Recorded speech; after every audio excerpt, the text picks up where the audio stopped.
Hey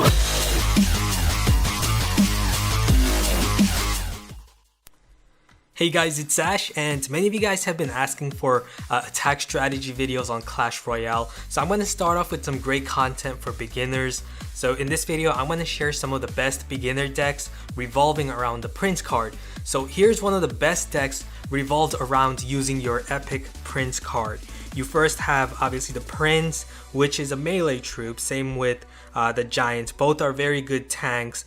Giant has a lot of hit points, and the Prince has very decent hit points too, so I do consider him as a tank. Both are melee troops, so you got to combine them with ranged attackers, and that's what we're doing here. We have archers, spear goblins, low elixir troops that are ranged, and then you're also going to need splash. You're going to need a bomber, because the bomber is an excellent combo with the Prince, because you have the Prince who's weak to hordes of troops such as skeletons, goblins, barbarians, those types of troops, and the bomber helps a lot against countering those troops. And you also have the musketeer, that's a ranged attacker and does a lot of damage. You also need fireball and arrows that I believe are a must with the Prince, because again, the Prince is weak to those smaller hordes of troops, so you're gonna need fireball and arrows to destroy those skeletons, goblins, barbarians, and so on. So I'm going to show off some attack strategies revolved around this deck. Okay, so we have the archer, bomber, Prince, and arrows to start off. He's going to send out his Prince, so we're going to use our Prince and then use a fireball onto all those hordes of troops there. And now we're going to combine our Prince with the bomber. So if he has any other hordes such as skeletons, he's using a tombstone. So as you can see, the bomber quickly took out the tombstones, and now the bomber is going to deal some damage. So already we've taken the advantage, gained some hit points. So what we're going to do now is we're now going to wait and load up on elixir first before sending out any other troops. So he's going to already send out his barbarians here. So we're going to send out our giant to shield, and then place our spear goblins and archers behind them to deal damage. So the giant, the role he's playing is as a meat shield. He's shielding our spear goblins and archers, and that's going to allow them to again attack his tower. So here he has a bunch of skeleton army. We're not going to attack it, it's already weakened, but we are going to use the arrows to finish off his horde of goblins and archers. So now we're going to now send out our musketeer, and unfortunately we don't have enough elixir to support her, so we're not going to waste sending out our giant or Prince, because it's already too late. They're going to fall behind the musketeer. You want the musketeer to be behind your tanks such as your giant and Prince. So here again we're using the bomber. We're going to use the giant to shield, and then the bomber is going to remove the hordes of troops. So as you can see, that bomber's dealing damage to all of those barbarians as the giant is shielding. So he's going to send out more goblins and archers, and that's not going to help because the bomber is going to be able to take them all out. So the bomber plays a very special role as a ranged splash attacker. And now we have double time, so now we're going to send out our Prince, and we're also going to use the musketeer behind the Prince. So the Prince as a melee troop is going to guard our bomber and musketeer. Now the bomber, this is an excellent combination. You have the bomber behind, you have the Prince, and then you have bomber and musketeer behind, so you have both a good distribution of splash damage and point damage. Your bomber is dealing splash damage to hordes. So here we're now going to send out our Prince, and this should seal the deal. He's going to send out his barbarians, not going to help. We're going to now use our bomber. So now we have bomber, we have musketeer, we have goblins, bunch of troops behind our Prince, and now we can finish it off with a fireball onto that tower. We didn't need it, but that's going to seal the deal. 1 crown, and time's gonna run out. We can now use the giant here just to shield if we need to, but that's unnecessary, and that's gonna be a victory. Okay, this time I'm going to be battling Cameron, and he has the baby dragon, so I'm going to show you how to counter that. So he's going to start off with his giant. I'm also going to start off with my giant. He's going to start off with his goblin hut. So already he wasted 10 elixir there, so that tells me he has like around 3 elixir at the moment, so not too much he can do here. I'm now going to combine my giant with the musketeer on the left, and on the right side I'm going to use my Prince. Prince does a lot of damage. So I'm going to use him to take out that giant before it does too much damage. So now I'm going to combine it with my spear goblins to take out the giant, and then also work on trying to take out his baby dragon. On the right side, as you can see, I have my musketeer behind my giant, so I'm doing very good there. And now I'm going to combine my prince with the bomber and the spear goblin on the left side, and already almost have taken out his second tower. So this is looking very good. I'm now going to load up on my elixir again. He sent out archers, not a problem. I'm just going to send out my own archers. And again, I'm going to combine them with the giant in front. So always keep your ranged troops, your archer, spear goblin, musketeer behind your giant. That's very important. So here I'm not going to send out my musketeer, and the musketeer is a very good counter against the baby dragon. She does a lot of damage, and she will pretty quickly take out the baby dragon threat. So you can use multiple ways of taking out the baby dragon. You can use the giant or the prince to distract and shield, and you can use your musketeer or your archers and your other troops to take out the baby dragon. So the baby dragon is actually very easy to counter as long as you have those air attacking troops such as the musketeer, archer, spear goblins. You need multiple air attacking troops to deal with those baby dragons. So good game, thanks. Okay, this time we're up against Hai, and he's using the witch card, so I'm going to show you how to counter that. So we're going to start off with archers, bomber, fireball, arrow, lots of offensive troops. So we're going to start off with the archers here, and then couple them with the musketeer. And it looks like he has his goblin hut, which is a great defense, paired up with his knight and a musketeer behind, so that's very good. And I'm going to use my own spear goblins to counter his musketeer here, disallow her to deal any damage onto my towers.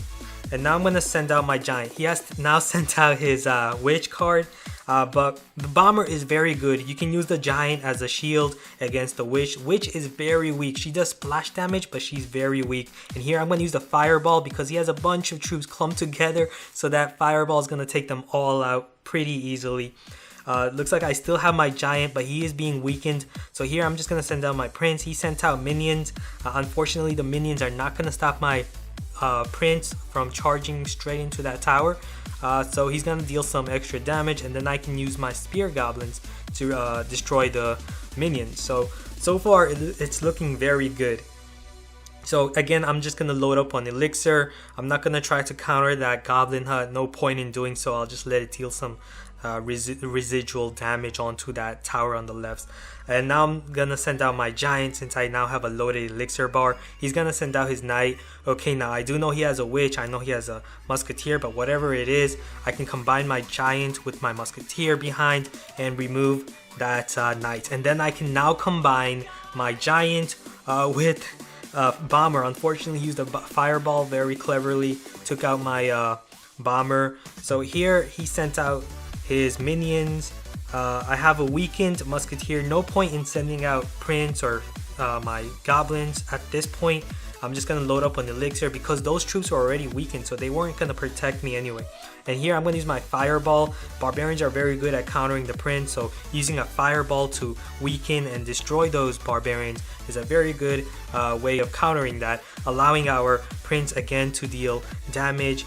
And here the prince again is shielding for my bomber. Musketeer is your strongest attacking unit next to your prince. Always try to use her and always try to use her behind one of your melee troops such as your prince or your giant. Again, we're going to use archers here, and now we're going to focus on the left side. We're just going to use a fireball here to take care of the barbarians there. And it looks like time's running out, but we're up by a tower, and it looks like we're going to win this. Good game. So plenty of ways to counter the witch. You can use the bomber behind your giants. You can use your musketeer behind your giants. So as you can see, this deck is very balanced against all other threats that you're going to face around these lower arenas, against witches, baby dragon, opposing prince, skeleton armies, and so on. Okay, lastly, I want to share a recent attack that I've just done against a level 8 player, and I beat him with this deck, a deck full of Arena 1 cards and the Prince, and I'll show you just how solid and great this deck is. So I'm going to start off by loading up my elixir. Always start off with the loaded elixir. He's going to start off with the wizard, so I'm going to send out my giant to shield against that wizard threat, and then I'm going to combine my giant with a bomber behind because he is sending out low hit point troops. So I'm going to use that bomber's range, and then I'm going to combine it with the musketeer. I'm going to deploy the musketeer away from the other troops. Always try to separate your troops, never clump them. That's one of the biggest mistakes I always see people make, is that they clump their troops all the time. That's a huge mistake. Never clump your troops. Try to avoid clumping as much as possible, because that's just gonna make it very easy for area damage cards such as a fireball to deal a lot of damage onto multiple troops with just one spell card. So yeah, always try to avoid clumping. So here I'm going to send out my prince and combine them with my goblins. Unfortunately, he had a skeleton army, so I had to take it out with an arrow. But as you can see, I'm still in the lead. I've dealt some damage onto his tower, and he hasn't touched my tower yet. So here I'm going to again use my giant, load up on elixir, send out my bomber behind, which is going to take out his wizard. Bomber is also another very underrated card, just like the musketeer. So here, archers are also very underrated. Archers actually have very decent hit points. As you can see, they're taking multiple hits from those minions, and we're actually able to take out the whole minion horde with the giant shielding. So I'm still in the lead, and he still hasn't touched my towers. But here he's gonna send out a golem, and yeah, obviously you're not gonna face any golems early in the game. They are very tanky and slow. So what I'm gonna do is I'm just gonna focus on attacking on the other side, because the golem is very slow. No point in wasting my time trying to attack it at that point. So I try to take the advantage, attack on the other side, use my arrows to remove his skeleton army, and then I'm gonna combine my musketeer behind with some spear goblins. And still I was able to deal a lot of damage, but his golem had made it all the way towards my tower on the left, and it's gonna explode and deal a lot of damage. And he's also gonna combine it with the horde of goblins and skeletons. So I'm gonna send out my bomber behind the prince, try to weaken it, but again, he still has a lot of troops, horde of troops going after my tower. So I'm just gonna play it cool. I'm not gonna try to counter it. I'm just gonna sacrifice that tower, load up on elixir, and then what I'll do is now focus on combining my troops, making that combo with prince, bomber, and musketeer an excellent combination that's very hard to stop. As you can see, he sent out a skeleton army, but my bomber quickly took it out.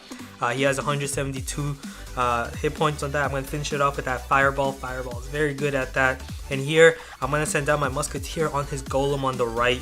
You're going to use the arrows to remove the low hit point troops. And the musketeer is a very powerful troop. She's very underrated.